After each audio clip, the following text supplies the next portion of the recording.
Okay, for our next speaker here, we have Christian Fernandez. For more than 10 years, the Southern Fire Exchange has served as the Southeastern U.S. as a bridge between fire science and natural resource management. In this talk, an outreach specialist, Christian Fernandez, will briefly recount SFE's history and reintroduce it and its relevance to the Central Florida prescribed fire community. Christian Fernandez is an outreach specialist for the Southern Fire Exchange, employed by Tall Timbers. His background is in social dimensions of wildlife conservation and natural resource management, which he continues to implement in his current role. Christian is actively new to the fire field specifically and is excited to connect with the Central Florida Prescribed Fire Council and to work and serve its members. Welcome, Christian.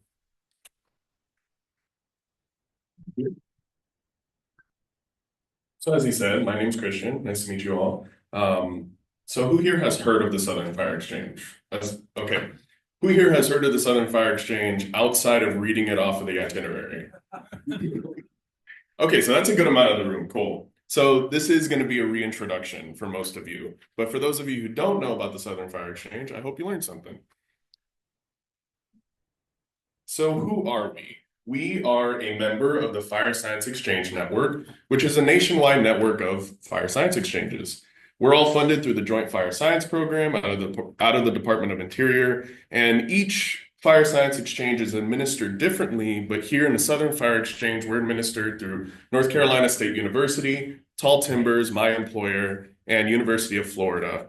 Our region specifically covers East Texas all the way up to Virginia. And again, each region is different. So this is just to visually represent that. We're that southeastern portion of the country. It's really weird, honestly. There's like weird overlap where the Appalachians covers parts of North Carolina and South Carolina and Georgia. We also overlap with the Oak Woodlands. So we actually collaborate a lot with the other fire science exchanges since a lot of our regions overlap. So then what's the point of these fire science exchanges? Well, we each serve as the bridge between fire science and technology and natural resource management. Oftentimes people on the ground, the managers, the firefighters, the firelighters, they don't have the time to stay up to date with the latest technology or read through a 13-page journal article.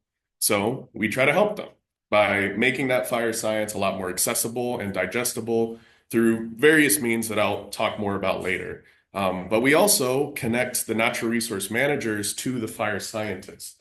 So we try to make that ivory tower a little less shiny and bring the needs from the ground up to them. So as he mentioned with the intro, I'm going to go over a little bit of how we came to where we are today. So amongst all the other fire science exchanges, they all sort of started around 2010, 2011, and we started alongside them, where the Joint Fire Science Program recognized the need for these programs to be able to facilitate the exchange of information. And so when we were piloted in 2010, it was a collaborative between the U.S. Forest Service Southern Research Station and the same administrators that we have today. When we started, we were a huge group of people, lots of roles because we were trying to get off the ground and get all of our main pillars of what we do settled. But as we grew in our scope and we became solidified within the Southern Fire community, we were able to kind of change how we operated. So some of those positions were absolved and some of them were added. For example, a partnership with the Southeastern Regional Partnership for something and sustainability. Planning and sustainability. There it is. We have a collaborative position with them out of North Carolina State University that serves as the other outreach specialist, but they also do a lot more stuff with NC State Extension. Not just the scope of what we did changed, but also we would change what we did based on the needs of the region. So for example, when COVID-19 hit, we did a lot of things to address that within the fire community. For one, this hybrid meeting that we're doing, the recording, that started as a result of COVID-19. And Southern Fire Exchange helped facilitate that, not just for the Central Florida PFC, but several other PFCs. We also held the first all Florida virtual prescribed fire council meeting. which was really revolutionary, and kind of set the stage for all these hybrid meetings afterwards. But we also, as we became more solidified within the fire community in the southern region, we participate in a lot more partnerships. For example, in partnership with Tall Timbers, the Longleaf Alliance, and the Natural Resource Conservation Service, we developed the Southeastern Fire Map. And in response to other needs, for example, younger audiences, there's quite a few young faces in the room. And as y'all are coming up into the fire field, we explored new options to engage with this younger audience. And so we developed a podcast called Friends of Fire that you can listen to while you're out in the field. And now today we're pretty much a household name for many in the Southern Fire community. So then what do we do today? Well, we do a lot, so I'm going to cover some of it. Some of it I left out, but we can talk about it back at the table over there if you're interested. So that got cropped improperly. I'm sorry about that. But field tours and workshops. So this is a big part of what we do. We've done workshops all across the Southeast for various things, duff science, hydrology, all sorts of things. This particular workshop that's pictured here was one where we hosted extension professionals from across the country to come to North Carolina to learn how to burn, but not just to learn how to burn, but how to teach burning. So you can see in that picture on the, I guess it would be your left, there's some extension professionals learning how to set up a matchstick forest in a little tin pan. And that's to teach people the role of active forest management, and grouping of trees and how that impacts fire management. So it was really cool. Some of these people hadn't ever burned, and so they got to burn the first time.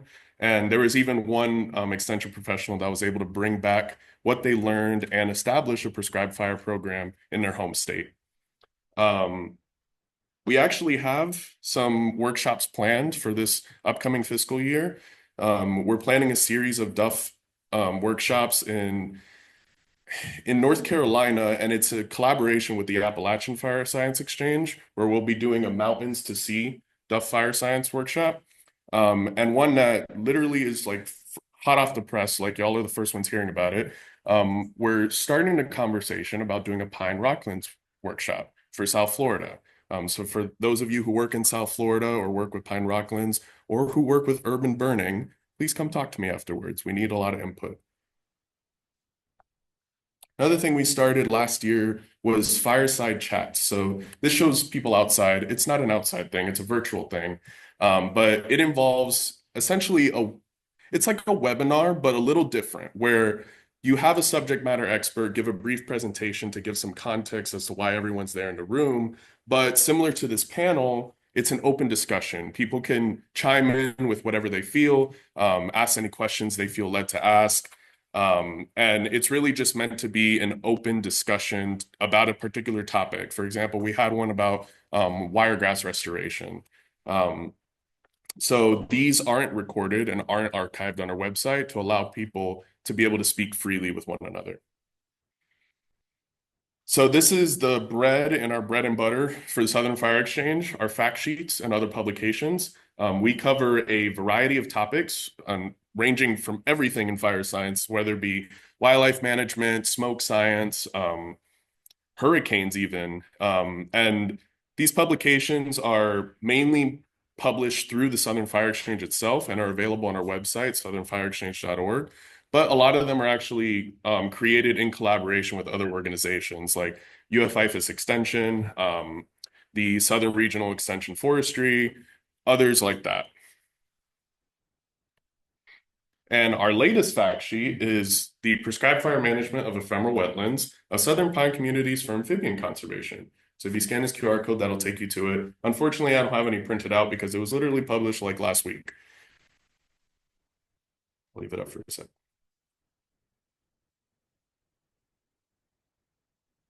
Again, all of our fact sheets and other publications are available on our website. So with smoke being a very big subject today, with our updated website, we have a specific collection on there for smoke best management practices. So that includes all of our publications, the smoke management guidebook for prescribed burning, and our fact sheets and webinars. all in one place, just so that anything you have a question about related to smoke and smoke management, you just go right there. So again, you can scan the QR code there if you're interested. Another thing we have is the Regional Fire Science Publication Database. So it functions very similarly to Google Scholar or Web of Science or any of those sort of databases, where you'll type in what you're looking for, essentially, and it'll populate a bunch of stuff. But everything that it populates is within the realm of fire science, specifically within the southern region, but it does have some publications from outside the southern region. So this database is available on our website, but it's also available on Zotero if that's something you use. Now, the way I explained it is a little simple, but it can be a bit finicky. So we do have a video tutorial and a PDF tutorial on how to use it, and a Zotero version as well. So the butter for the bread and butter of SFE is our webinars. This includes stuff that has been published and hasn't been published. It's honestly a great opportunity for everyone to learn fresh knowledge that's being developed every day. And again, just like our fact sheets, we're covering all sorts of topics. These two were recent ones: increasing large wildfires in the eastern United States and emerging technologies in wildland fire. This QR code, I believe, will take you to the archived webinars section of our website. But you can find our archived webinars on our YouTube channel, which is just Southern Fire Exchange, or on our website as well. And something we've really started delving into since I've been employed is webinar summaries. We don't always have the time to watch a 2-hour video. So having a webinar summary just keeps all that in one place, in a 1 to 3 page document that really hits on the main points while maintaining that visual appeal of a webinar. And something else similar that we developed was the 2023 SFE webinars at a glance. So we can oftentimes get lost in all the things that we've produced.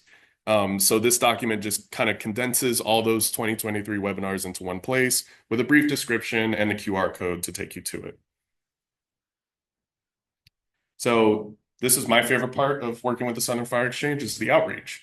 Me being here right now is part of that outreach, but we try to maintain our mission, which is directed at fire professionals, whether it be scientists or managers. But we do oftentimes get to work with the public, especially within the capacity of fire festivals.